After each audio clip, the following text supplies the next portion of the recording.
The Earth is home to millions of plants and animals, all of which possess various roles and functions that are vital in maintaining a stable environment. The smallest animal can sometimes be integral to the survival of hundreds of other species, especially humans. It is disheartening to realize, then, that some species like honeybees, bats, and woodpeckers are disappearing from North Carolina and the world. What can students at Wesleyan College do to help protect these species? Excuse me, would you mind sharing your thoughts about the sad plight of North Carolina's declining populations of honeybees, bats, and woodpeckers? Well, I don't really know a whole lot about them, but I don't really care. You don't care, but that's ridiculous. These animals do a lot of good. Their disappearance will hurt everyone, including college students like you. How? Well, allow us to explain. Honeybees are major pollinators all over the world, including North Carolina Wesleyan College's campus. The bees, while collecting pollen to make honey, catch pollen on their furry bodies and unwittingly transfer it to other plants, assisting in plant reproduction. Because of this, bees, along with other insects, are responsible for the growth of flowers, trees, and vegetables. Vegetation provides food or energy in some way for nearly every animal on the planet, and bees are doing all the work for free. Can you imagine what would happen if bees disappeared? What if humans had to pollinate everything by hand? We'd never be able to do it. In this way, bees provide a great service. Man, this takes forever. The same is true for bats. Most of the native bat populations in North Carolina feed on insects, especially troublesome insects like mosquitoes and gnats. In fact, one bat can eat up to 600 to 1,000 mosquitoes in 1 hour. Bats are a great way to keep insect populations down and under control. I wouldn't want to live in a world without them. Can you imagine it?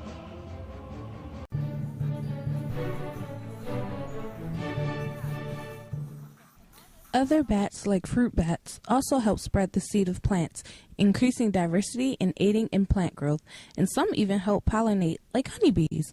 You know, bats get a pretty bad rap, thanks to Hollywood and superstition, but most of what the public thinks is false. Less than 1% of the bat population has rabies, and though bats may fly close to a person's face when eating, they do not get stuck in someone's hair. Okay, I can definitely see your point, but how do woodpeckers benefit us? Well, like bats, woodpeckers eat insects that bother humans, like beetles. They also increase diversity of animal life in their habitats by providing nest cavities for many other species of birds and mammals. It would be a chore to provide what woodpeckers do naturally. These birds, native to western North Carolina, have been declining at a rate of 99% thanks to loss of habitat and unsuitable nesting sites. The bee population has been decreasing dramatically since the 1980s.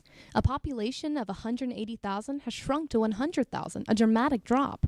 Humans may be to blame for depletion of the bee population by killing of weeds like milkweed and clover, the bee's food source, and spraying insecticides and fertilizers. There's also the mite called varroa, which kills bees' larvae, but for the most part, there's no exact cause for decline. The same can't be said for the bat population. We know exactly what's to blame. White nose syndrome, named from the area of infection. White nose syndrome is caused by a non-native fungus that has contaminated North America's bat population and has killed more than 5.7 million bats since 2006. The fungus spreads quickly and is very hard to get rid of in caves and other bat nesting sites. And unfortunately, scientists don't yet have a cure for it. That's terrible. What can students like me do to help with the populations on campus? Well, what do you think? Well, maybe we could try starting a beekeeping club on campus. That way the students can not only help revive the population of bees, but also make their own honey. And the plant life on campus will flourish as well. As for the bats and woodpeckers, placing bat boxes, like these, Or these, around campus could provide a home for the bats, keeping the insect population down. Those are great ideas. Maybe you could contact your student government association about instituting some of those ideas. After further research, of course, you could also talk with biology professors on campus for other ways to help too. Thanks for your time. Hey, you, over there!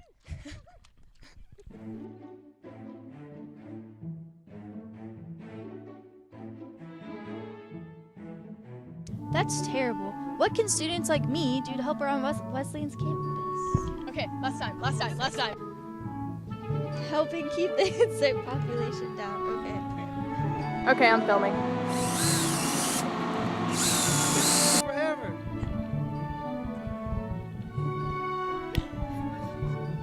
I don't really know know a whole lot about them, but I don't care. You don't care? But that's ridiculous. These animals do a lot of good. Of honeybees, bats, and woodpeckers? Well, I don't really know a whole lot